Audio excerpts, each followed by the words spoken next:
और अब बीजापुर से बड़ी खबर है, जहां नक्सलियों ने कांग्रेस कार्यकर्ता की हत्या कर दी। कांग्रेस कार्यकर्ता नागा भंडारी की धारदार हथियार से हत्या की है। नागा भंडारी के भाई की पहले ही ये हत्या कर चुके हैं। उसूर थाना क्षेत्र के मारूड बाका की पूरी घटना बताई जाती है। तो देखिए, ये बड़ी खबर इस वक्त आप तक पहुंचा रहे हैं। बीजापुर से नक्सलियों ने कांग्रेस कार्यकर्ता की हत्या कर दी। नागा भंडारी नाम बताया जा रहा है। धारदार हथियार से इस वारदात को अंजाम दिया गया। आपको ये भी जानकारी दे दें कि नागा भंडारी के भाई की पहले ही ये हत्या कर चुके हैं। उसूर थाना क्षेत्र के मारूड बाका की घटना बताई जा रही है। और ज्यादा जानकारी के लिए हमारे सहयोगी संतोष तिवारी हमारे साथ इस वक्त लाइव जुड़ चुके हैं। संतोष, सबसे पहले तो ये बताइए कि कैसे उन्होंने इस वारदात को अंजाम दिया है और मामले के सामने आने के बाद अब तक की कार्रवाई।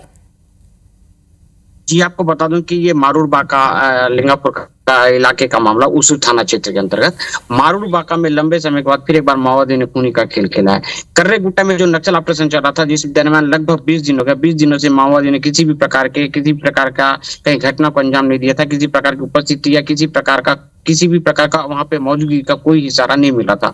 लेकिन 20 दिन के बाद में अब माओवादी ने एक कांग्रेस के कार्यकर्ता की हत्या कर दी है। आपको बता दूं कि जो नागा भंडारी, इसके भाई की हत्या भी की थी। तिरुपति भंडारी उनका नाम था। ये मारूड बाका के रहने वाले, मारूड बाका में इनकी हत्या की थी। इनकी जो भाई की हत्या की थी, उस दरमियान इनको भी एक अल्टीमेटम दिया गया था। इनको भी एक सूचना दी गई थी कि हम आपको टारगेट बना के रखे हैं। उसके बावजूद भी वहां रहने की परिस्थिति में इनकी भी हत्या कर दी थी देर रात में। आपको बता दूं कि इनको लगभग साल भर पहले गांव छोड़ने का इनके परिवार को अल्टीमेटम दिया था। अल्टीमेटम का कारण क्या था, अभी तक इस मामले का खुलासा नहीं हुआ। ना कि किसी प्रकार की पुलिस में सूचना मिली थी। हालांकि तिरुपति कटला जो थे, वहां के सरपंच भी हुआ करते थे। 3 साल से उनका उस इलाके में अच्छा पकड़ था। जो मारूड बाका वहां के 3 बार सरपंच रह चुके हैं, 1 बार उप सरपंच भी रह चुके हैं। ऐसी स्थिति में उनकी हत्या होना कहीं ना कहीं किसी न किसी प्रकार से पूरा दहशत का माहौल बना रहता है। संतोष, लेकिन देखिए, जैसे कि आपने ये कहा कि लगभग साल भर पहले कांग्रेस कार्यकर्ता और उनके परिवार को अल्टीमेटम दिया गया था कि वो अपने परिवार के साथ एक गांव को छोड़ दे, तो क्या इसके बाद कोई शिकायत इन्होंने पुलिस से, प्रशासन से नहीं की थी इस मामले की? और अगर की थी तो क्या कोई जांच नहीं की गई थी?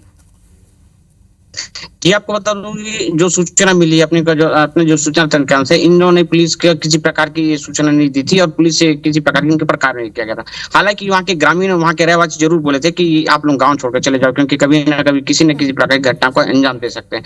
लेकिन इनके बावजूद नहीं निकले थे। अब समझौता का बात चल रहा था या अनुमान लगाया जा रहा था, जिसको लेकर वही थे। तो जिसकी वजह से जो तिरुपति भंडारी उनकी हत्या की थी, ये भी कांग्रेस के लीडर थे और लगभग 3 बार सरपंच भी रह चुके थे वहां के, उप सरपंच भी रह चुके थे। इन सारी चीजों को लेकर उनके भाई को भी अल्टीमेटम दिया गया था। उनका भाई अल्टीमेटम के बावजूद वहीं रहने की वजह से वो भी कांग्रेस के कार्यकर्ता थे, नागा भंडारी, जिनकी देर रात उनकी हत्या कर दी है।